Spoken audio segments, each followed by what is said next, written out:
ليلة القدر کے اندر جاگا، اپنے آپ کو تھکایا، قرآن کریم کی تلاوت کیا، نوافل پڑھا، تہجد پڑھا، دنیاوی باتوں سے گریز کیا۔ دیکھیں دنیاوی بات پر ایک حدیث یاد آ گئی، ہم لوگ احتیاط نہیں کر پاتے۔ آقا علیہ السلام نے فرمایا ہے من تکلم بکلام الدنیا فی المساجد یتلذذ لسانہ عند الموت۔ اللہ اکبر، کتنی زبردست وعید ہے کہ من تکلم بکلام الدنیا فی المسجد، کہ جو شخص مسجد کے اندر دنیاوی بات کرتا ہے، بے فائدہ باتیں کرتا ہے، بیہودہ باتیں کرتا ہے، اللہ کے رسول صلی اللہ علیہ وسلم کی پیاری زبان مبارک سے نکلے ہوئے الفاظ ہیں یتلذذ لسانہ عند الموت،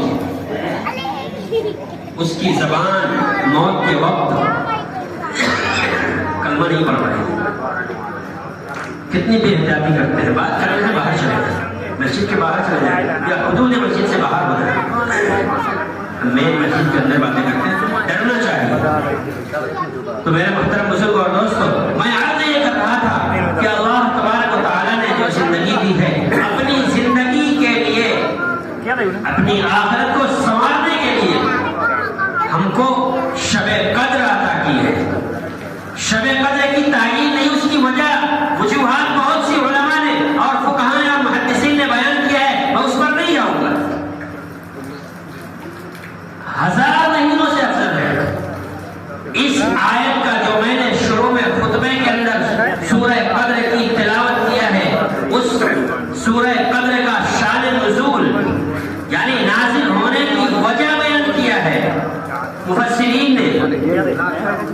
کہ آقا علیہ السلام کو اللہ تبارک و تعالی نے امم سابقہ کی لوگوں کی زندگی کو دکھایا، کوئی 1000 سال، کوئی 1500 سال، کوئی 900 سال، کوئی 800 سال خالص اللہ کی عبادت کرتا ہے، اور آقا علیہ السلام کے آپ کی امتیوں کی عمریں 100 سال کے اندر دکھائی گئی۔ آپ کو افسوس ہوا کہ میرے امتی امم سابقہ یعنی پہلے امتوں کے عبادت کو کیسے پا سکتے ہیں، جبکہ ان کی عمریں 1000 سال عبادت کیا، اور میرے امتی ہیں 100 سال میں 20 سال تو اس کا بچپنا گزار دو، اور 20 سال کی نوجوانی گزار دو، ایک دن نماز پڑھے گا، 4 دن چھوڑ دے گا، آخری عمر آئے گی 20-25 سال بڑھاپے کے، اگر 100 سال پائے گا تو 100 سال پائے گا تو 80 کے بعد تو وہ ایک دم بے مزہ ہو جائے گا، اس کے اعضاء اور جوارح کام کرنا چھوڑ دیں گے، بیماریاں اس کا گھر دیکھ لیں گی، اور اسی طریقے پر اس کے اعضاء کمزور ہو جائیں گے، عبادت کے لیے ہمت نہیں جتا پائے گا۔ تو گویا کہ 100 سال کی زندگی میں صرف کتنے 20 سال عبادت کے ملے، اور 20 سال کی عبادت میں بھی 10 سال کی راتیں گزار دو، 10 سال بچے، تو اتنی میں کیا مقابلہ کر پائے گا امم سابقہ کے لوگوں کی، اور ان کے عابدوں کی کہاں مقابلہ کر پائے گا یہ شخص۔ اللہ تبارک و تعالیٰ نے آپ کو ڈھارس بڑھانے کے لیے، آپ کے ٹینشن کو دور کرنے کے لیے، آپ صلی اللہ علیہ وسلم کی اپنے امتیوں کے عبادت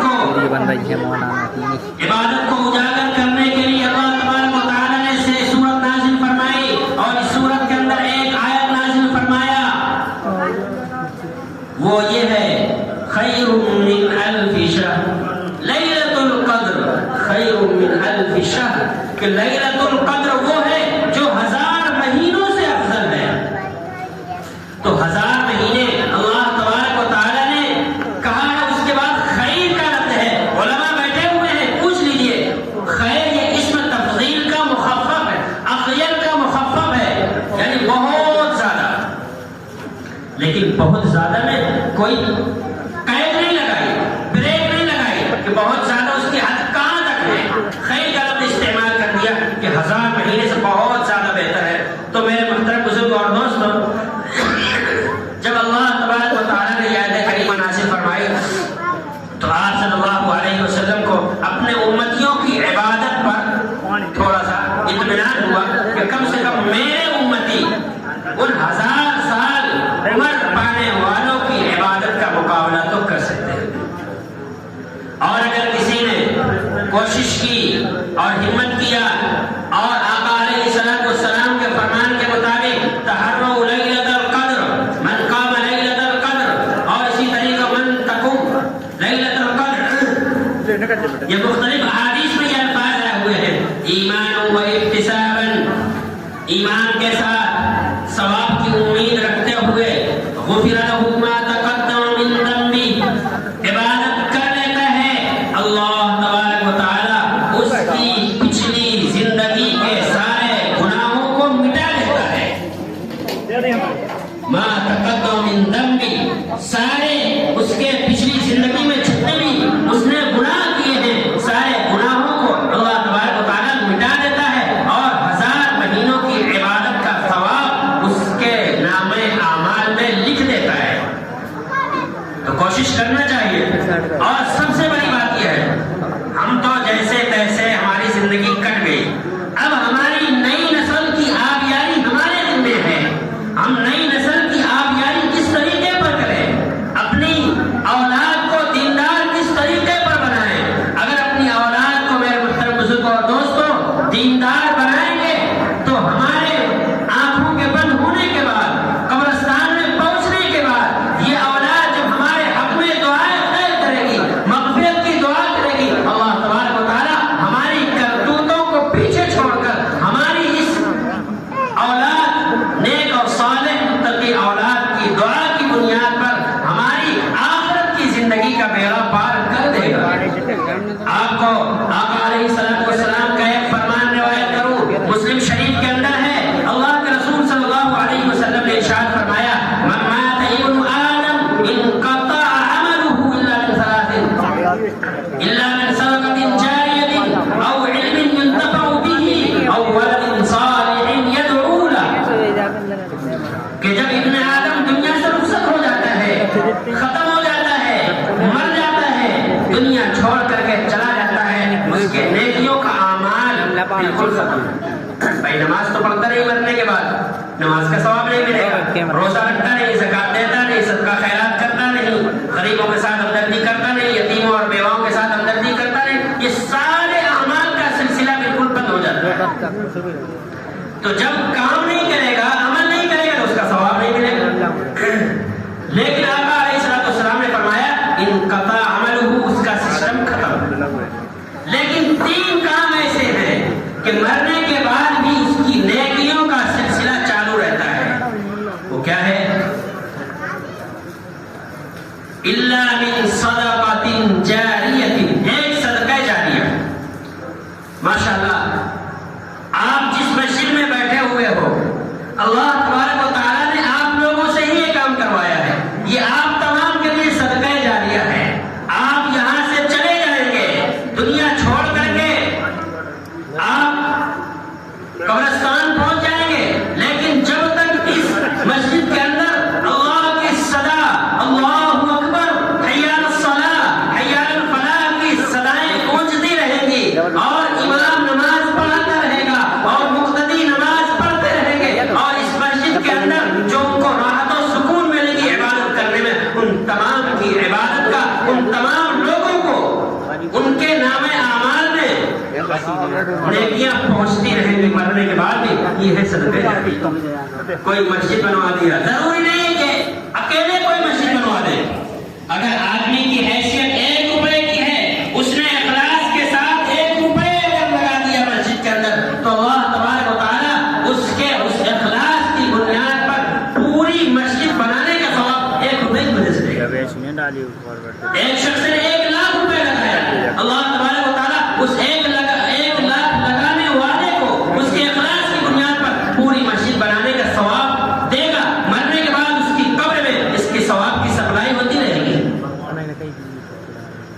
ایک دوسری بات، اللہ کے رسول صلی اللہ علیہ وسلم نے ارشاد فرمایا، او علم ينتفع به، یا وہ پڑھا لکھا شخص تھا، اس نے کچھ لوگوں کو حافظ بنا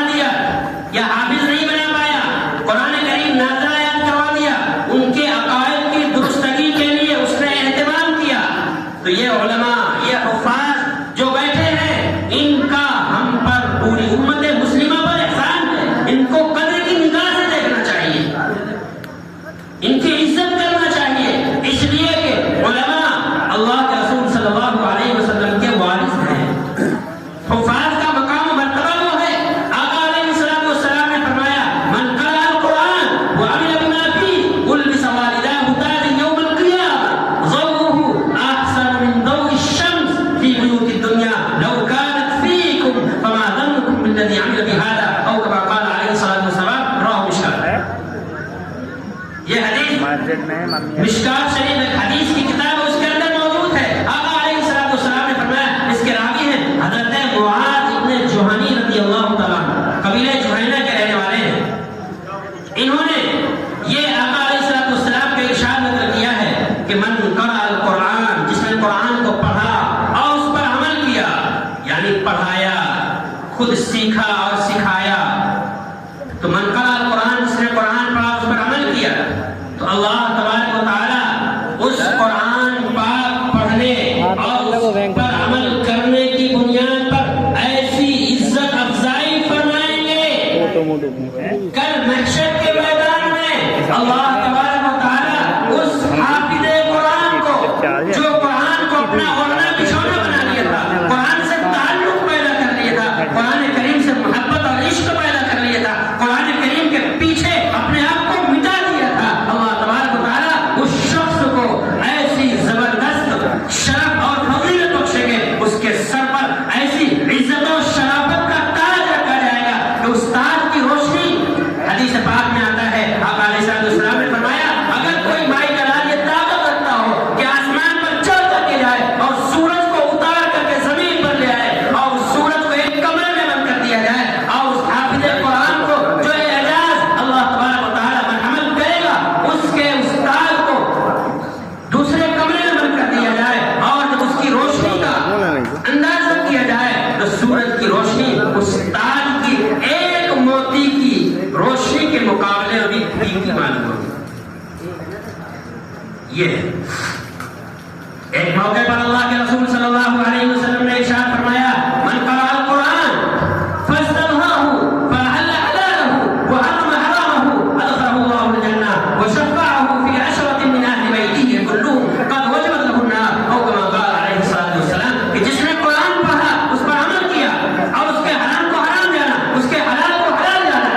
اللہ تبارک و تعالیٰ اس قرآن پر عمل کرنے والے کو اتنا پاور دے گا، اتنا اختیار دے گا کہ ایسے 10 لوگوں کے متعلق جن کے متعلق رب ذوالجلال نے فیصلہ کر چکا ہوگا، فرشتوں کو آڈر سنا دیا ہوگا اور ان کی لسٹ دے دیا ہوگا کہ جاؤ فلاں ابن فلاں کو گھسیٹ کر جہنم میں کھینچ کر ڈال. یہ حافظ قرآن کھڑا ہوگا اور قرآن کا حفاظت کرنے والا کھڑا ہونے کے بعد اللہ کے سامنے کہے گا، اے اللہ تو نے تو مجھے اختیار دیا ہے کہ 10 لوگوں کے متعلق تو نے مجھے پاور دیا ہے کہ جن کے متعلق تو جہنم میں جانے کا فیصلہ کر دیا ہے، اے اللہ میں ان کے بارے میں سفارش کرتا ہوں، مجھے سفارش کرنے کا حق دیجیے. اللہ تبارک و تعالیٰ اپنا ارادہ ملتوی کر دے گا، اپنا فیصلہ بدل دے گا اور حافظ قرآن کو کہے گا کہ جاؤ جو تمہارے متعلق ہیں، جو تمہارے محبوب ہیں، جو تمہارے چاہنے والے ہیں، جنہوں نے تمہارے پڑھنے میں پڑھانے میں مدد کی، جاؤ ان سب کو واپس لے آؤ اور جنت میں داخل کرو. یہ ہے حافظ مقام کا مرتبہ. اور ایک حدیث آپ کو سناؤں، اللہ کے رسول صلی اللہ علیہ وسلم نے ارشاد فرمایا، یقال لصاحب القرآن اقرأ وارتقي ورتل كما كنت ترتل في الدنيا فإن منزلك عند آخر آية تقرأها. حافظ قرآن سے اللہ کہے گا اقرأ، پڑھنا شروع کر، وارتقي اور ٹھہر ٹھہر کر، جس طریقے پر تو دنیا کے اندر مزے لے لے کر کے قرآن پڑھتا تھا، اس طریقے پر ٹھہر ٹھہر کر کے اطمینان سے اور مزہ لے لے کر کے تو قرآن پڑھنا شروع کر اور جنت کی سیڑھیوں پر چڑھنا شروع کر. جہاں پر تو قرآن پاک مکمل کرے گا جنت میں وہیں پر تیرا مقام ہوگا. تو حافظ قرآن اگر ہم نہیں بن پائے میرے دوستو تو آج ہمارے لیے وقت ہے، سنہرا موقع ہے کہ ہم اپنی اولاد کو حافظ قرآن بنائیں. اور حافظ قرآن کون بنائے گا؟ وہ کالج والے، یونیورسٹی والے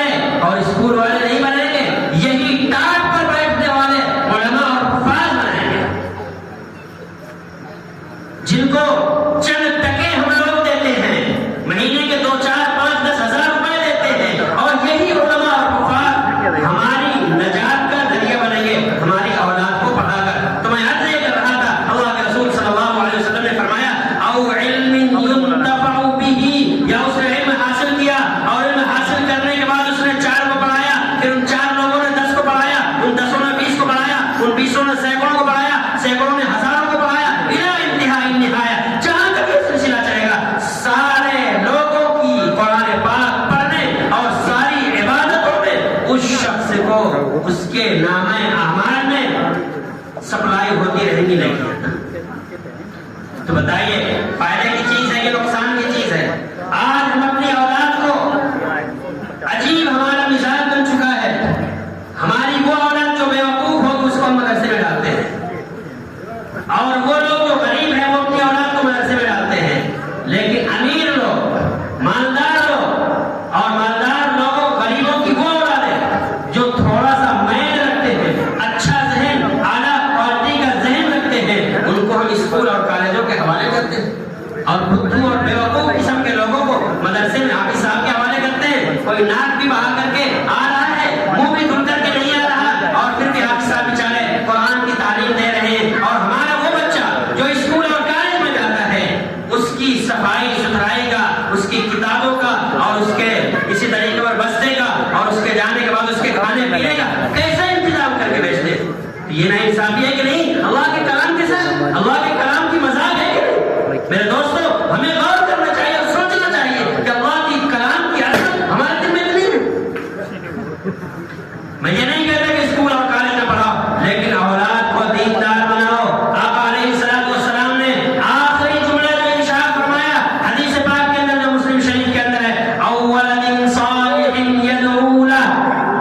یا اس نے ایسی اولاد دنیا کے اندر چھوڑ کر کے رخصت ہوا کہ اس کے مرنے کے بعد اس کی مغفرت کی ہاتھ اٹھا کر کے اللہ کے سامنے رو کر کے دعا کرتا ہے، اے اللہ میرے باپ نے میرے پیچھے بہت قربانی دی، میری ماں نے میرے پیچھے بہت قربانی دی، میری بہنوں نے، میرے رشتے داروں نے، میرے عزت نے، میرے رشتے داروں نے، سب نے میرے پڑھنے میں بہت مدد کی. اے اللہ جو جو دنیا سے جا چکے ہیں، اے اللہ تو ان کی قبروں کو نور سے منور فرما. وہ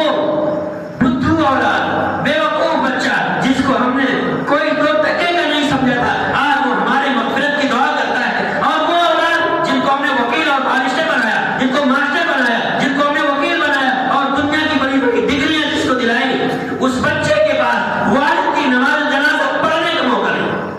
میں نے خود اپنی آنکھوں سے دیکھا ہے اور اپنے کانوں سے کہتے ہوئے سنا ہے. ایک شخص کے باپ کا جنازہ اٹھا، بیٹے سے کہا گیا کہ آؤ نماز پڑھ لو، تو اس نے کیا جواب دیا کہ امام صاحب، عالم صاحب نماز پڑھا دو، میں پڑھنے لائق نہیں ہوں،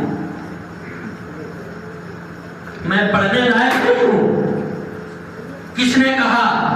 وہ اولاد جس پر آپ نے لاکھوں کروڑوں خرچ کیا ہے، اس کو وکیل بنانے کے لیے، اس کو انجینئر بنانے کے لیے، اس کو ماسٹر بنانے کے لیے اور بڑی بڑی دنیاوی ڈگریاں دلانے کے لیے لاکھوں کروڑوں تم نے خرچ کیا ہے، اپنی زندگی قیمتی پونجی اس کے پیچھے لگا دیا ہے. آج اس کا جواب یہ ہے کہ میں پڑھنے لائق نہیں ہوں، صاحب نماز پڑھا دیں. اور وہ اولاد جس کے تعلیم پر ہم نے کچھ بھی خرچ نہیں کیا، مدرسوں میں چلا گیا، مدرسے والے بیچارے مارے مارے گھومتے ہیں، تمہارے لیے چندے کے لیے آتے ہیں، اور ہمیں چندہ دینا، ناک چلا لیتے ہیں، منہ چلا لیتے ہیں، پیشانی پر بل آ جاتا ہے. میرے دوستو، یہ امت کا احسان ہے، یہ علماء کا امت کے اوپر احسان ہے کہ تمہارے پاس چل کر تمہاری بچوں کی دینی تعلیم کی فکر کے لیے، ان مدرسوں کو چلانے کے لیے در بدر کی ٹھوکریں کھا کر تم سے تھوڑی سی رقم لے کر کے جاتے ہیں. ورنہ تمہاری ذمہ داری ہے زکات کو تم پر ادا کرنا فرض ہے. دیکھیے قرآن پاک کی زکات کی بات آ گئی. آئیے 10ویں پارے کو دیکھیے. 10ویں پارے کے 11ویں صفحے میں ایک آپ کو آیت ملے گی، یوم یحمى علیہا فی نار جہنم فتکوی بہا جباہہم وجنوبہم وظہورہم ھذا ما کنزتم لانفسکم فذوقوا ما کنتم تکنزون. کہ جس دن مالداروں کے مال کو جہنم کی آگ میں پگھلا کر کے اس کی سلاخیں بنائی جائیں گی، اس کی تختیاں بنائی جائیں گی، اور اس مال کی تپانے کے بعد بنی ہوئی تختیوں سے اور سلاخوں سے فتکوی بہا جباہہم، اس کی پیشانی پر مہر مار دی جائے گی، ٹھپا لگا دیا جائے گا. وجنوبہم، اس کے دونوں پہلوؤں کو اور دونوں جانب، دونوں سمتوں کے دونوں ہاتھوں کو داغ دیا جائے گا. وظہورہم، اور اس کی پیٹھ پر مہر لگا دی جائے گی اور کہا جائے گا ھذا ما کنزتم، یہی ہے تمہارا مال، ما کنتم تکنزون فذوقوا، چکھو اس مال کی سزا جس مال کو تھوک لگا کر کے